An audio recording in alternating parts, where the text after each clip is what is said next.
Hi, and welcome to the garden again. It is the 28th of March, and it's a significant day because it's a full moon day. The full moon started in Libra, and by the time I'm recording this, the moon moves really quickly around the astrologic chart. So it's already in Scorpio. It was opposite just almost every other planet we have was sitting over in Taurus or in that near vicinity. So moon's kind of out there on its own.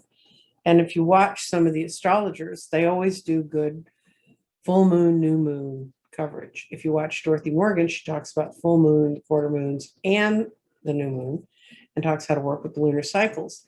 But I was thinking about when I saw this morning that there was full moon today, I was thinking about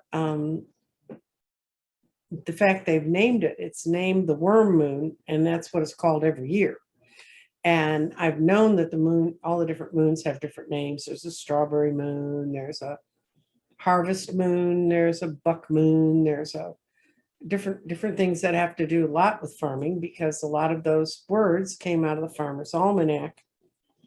And this moon kind of got written up a little bit more because April, May, and June are all going to have supermoons, which is where the moon is physically closer to the Earth, and it actually looks that much brighter. And tonight's moon is supposed to be very, very bright and very, very lovely. It went full at about 1:38 in the afternoon, Central Standard Time, Central Daylight Time, where we did that crazy shit again too. Anyway, so I was thinking, worm moon, the worms come out, they start helping the soil, and they're very important to our gardens. As any gardener knows, you got to have your worms if you want to have your soil work. But I was thinking, what do they call it in Australia? Because the moon in December here is called the cold moon, and it's not cold in Australia in December, it's warm. I mean, that's summertime. So, once again, those on the lower part of the world kind of got the short end of the stick, because Farmer's Almanac became rather popular, and it was spread here by Europeans and the names we call the moon. Well, so when I went looking up an article about the moon and how it gets its names, it ends up moon is like a lot of the month. The word month comes from moon. It comes from month, and it comes from the Viking language. The Anglo-Saxons, when they came into England, there's a lot of English words that are what they call from a Romance language, from the Romans. French, they sort of have similar roots in French and Spanish and things. But the common everyday words that the common people in Britain used, the French may have come in and thought they took over, but the language was set with the Anglo-Saxons. So like knife and wife and husband, and those kind of common everyday words are spoon. Those come from the Anglo-Saxon. Even our days of the week are named after the gods. Well, Monday's Moon Day, Tuesday's Thor's Day, Wednesday is Wednesday, Thursday's Thor's Day, Tuesday's a different god. Friday is Freya's Day. Saturday was after Saturn, and Sunday was the sun. And anyway, I always found that kind of bit in our language, that thing in our language, interesting. And I found it really interesting when I went to Europe when I was a teenager, and we were eating in the restaurant at the hotel where we were staying in the Netherlands, in Amsterdam. And you could pretty much read the names of the foods and figure out what you were getting. Whereas in other parts of the world, even though I'd had at that point 3 years of Latin, which is 3 years of my life I'll never get back. Oh God. Anyway, not a fan of Latin, but I could follow the everyday words in the Netherlands, because they were part of the Anglo-Saxons that shared their words with England. So I got to thinking about, well, surely people in other parts of the world must call the moon a different name. I mean, the different months. And I found out that one of the things we didn't adopt from the Vikings was the Vikings lived on a lunar calendar like the Chinese, and their calendar, we stole some stuff from their calendar. And one of the things we stole was there's a month in the coldest part of the year that they named after Thor, and no, not Thor, Odin, and but he has a different name on it, and he had he went around in that very cold month, and he would go to different houses, and if the families were good to him, the children would get treats. Does that sound familiar? They didn't have the 4 seasons that we have now. They had 2 seasons. It's summer and winter, which is kind of like living in Texas. We have summer and summer, but they had summer and winter, and they called their different months different names that have not come through to us at all. But what I did do is I put the link to the article I found, which was fascinating for me. I love, of course, I read the entire World Book Encyclopedia when I was in the 4th grade. So that tells you something about me. But the things they called their months are funny. They would call their equivalent of the December, the first month they had. In Old Norse, it was called Slaughter Month or Butcher Month. The second month was the Ylar, which is, trust me, I just butchered that word, which we got Yule from because it's Ylir is how it was spelled. And it was from Odin's, it was one of Odin's many names. They really, I don't know if you've ever read a really complete view of mythology, but every god had like 14 names. It was very confusing. And children would fill their stockings with hay for his horse, which is another word I'm not going to do well, Sleipnir, and he would leave them small gifts in return. The 3rd winter month in Norse was called the fat month for animal fat, and they had a word for it that meant marrow sucking month. Can't imagine why we missed that one.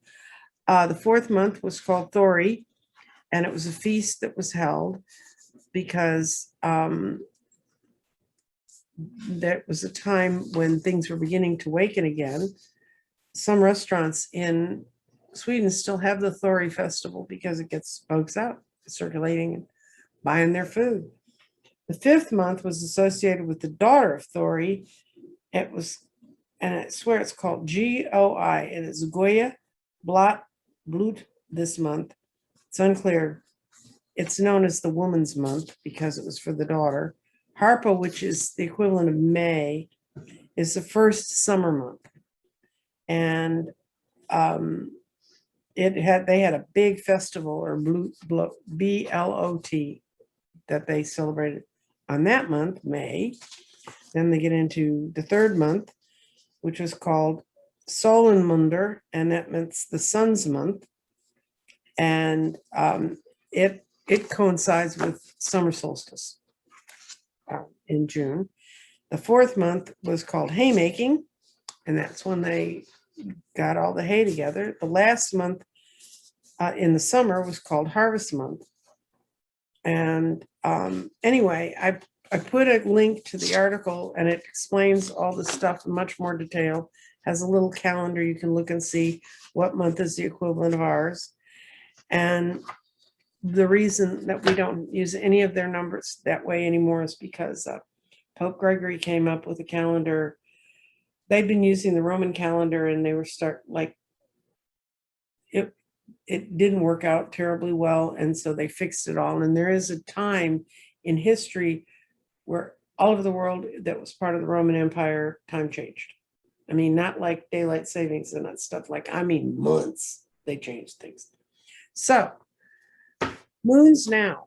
I did find another article that I think is interesting. And I'm going to read just a couple of them. the Chinese call, and this is the Chinese moon months, and January is the holiday month, and that is when they have the Lunar New Year. And then February was budding month. March was sleepy month. April was peony month. May is dragon month. June is lotus month. July is hungry ghost month. Yeah, work on what that one is. August is the harvest moon. September is the chrysanthemum moon. October is a kindly moon. November is the white moon, and December is the bitter moon. And for those of you who would like to know what the Celts called them, they said January was a quiet moon. February was the moon of ice. When March was the moon of the winds. April was the growing moon. May was the bright moon, and it will be bright because it'll be a super moon here this year. June is the moon of the horses. July was the moon of the clamming. August was dispute month. I guess you just saved them up all year and fought in August. September was the singing moon. October was the harvest moon. November was the dark moon, and December was the cold moon. And the cold, that's the one that ended up in our Farmer's Almanac. And the English have similar moons, but like in July, they have the mead moon. And I guess that's when all the mead they'd been making came through. The American Indians, there were 3 different tribes that they focused on that had different moons. And the Cherokee had January's cold moon, February is bony moon, March is windy moon, April is flower moon, May is planting moon, June is green corn moon, September is nut moon, October was harvest moon, November's trading moon, and December's snow moon. But the Cherokees had kind of a different sort of thing. Theirs were January was the cooking moon, February was the little famine moon, March was the big famine moon, April was the wildcat moon, May is the panther moon, June for them was the windy moon, July was crane moon, August was woman's moon, September would be mulberry moon, October's blackberry moon, November sassafras moon, and December's peach moon.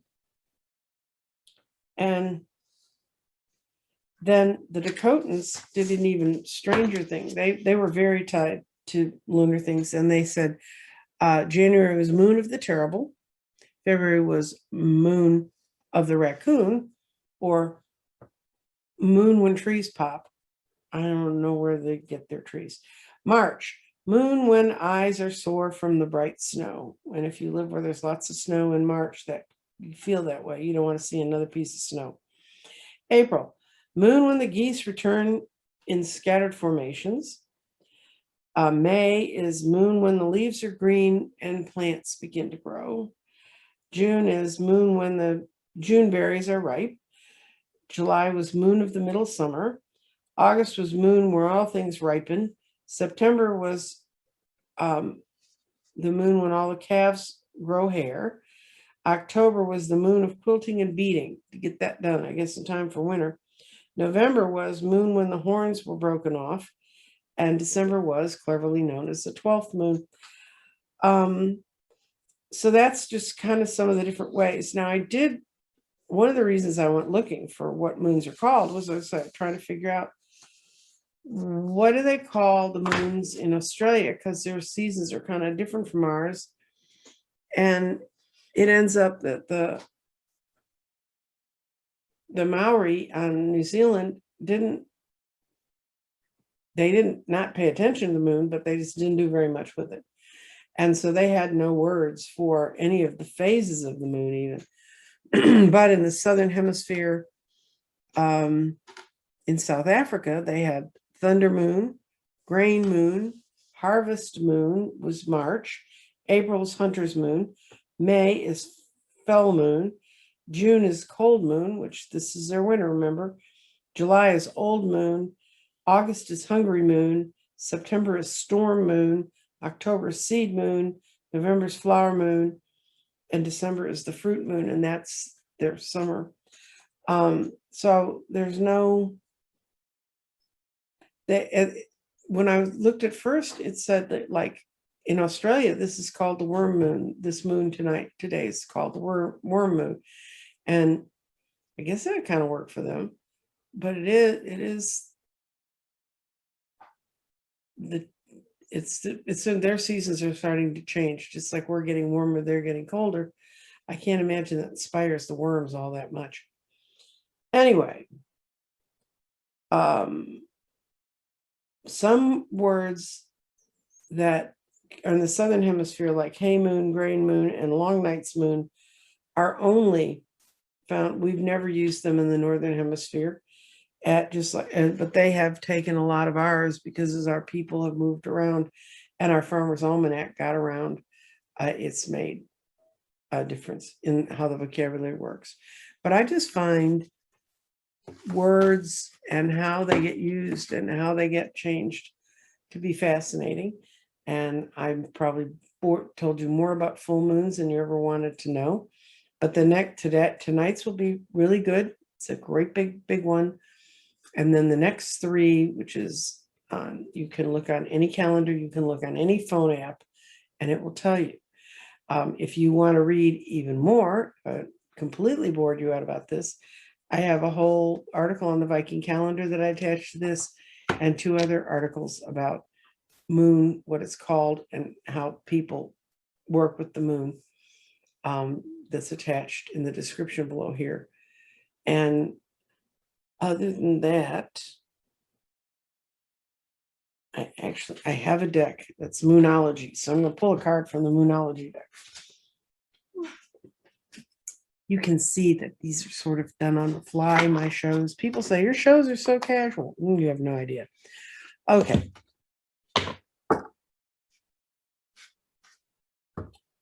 And I'm going to shuffle them a little bit. These are pretty stiff, hardy cards. These are by Yasmin Boland, and she's made her life on working with lunar stuff. She's a good source too if you want to find stuff about the moon. I cut it, pull a card. This is the one we got. It's new moon in Scorpio, and it says work through your fears. And she has good explanations of why her descriptions that she's worked with these.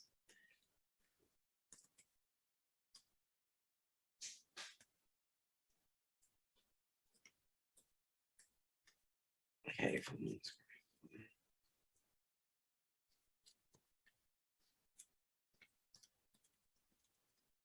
Oh, new moon. Here we are. We're in the new moon section finally. Okay, new moon in Scorpio. Okay, this card has got cute little scorpion on it. This card suggests a rebirth. Think about your situation as the phoenix rising from the ashes, as birth, death, rebirth, paradigm. That's what Scorpio energy is all about. Wherever you've been through, it's a new start ahead. That kind of goes along with the reading I did about what's going on for the next 4 months, that we're going into a rebirth cycle.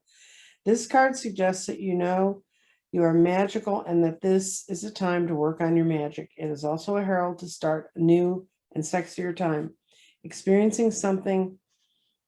experienced something of a drought, and an emotional intimacy is on the menu now. Scorpio is the sign that likes to go deep into the body, mind, and spirit. And when this card comes up, there's nothing superficial about what it's saying. And additional meanings for this card is time to let go of that grudge you've been holding. That's another message we've been getting. Start fresh, clean up your soil, get all the rocks and regrets out of there. Move on from jealousy. Stop being obsessive. Could be you're getting a tad bit paranoid, but anybody who lived through the last 4 years is a tad bit paranoid. And make an investment.